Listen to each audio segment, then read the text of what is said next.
بسم اللہ الرحمن الرحیم۔ السلام علیکم ورحمۃ اللہ وبرکاتہ۔ جن کو بہترین رزق چاہیے صرف وہ یہ دعا پڑھے، صبح و شام اس دعا کو پڑھنے کا اہتمام کرے۔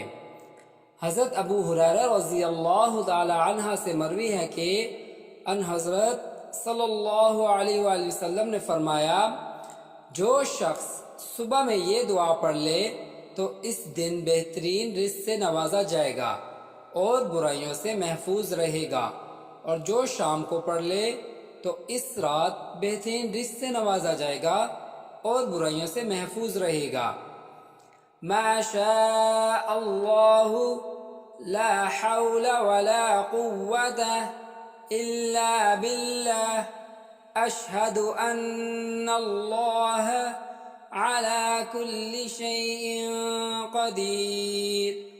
اللہ پاک مجھے اور آپ کو اس پر عمل کرنے کی توفیق عطا فرمائے۔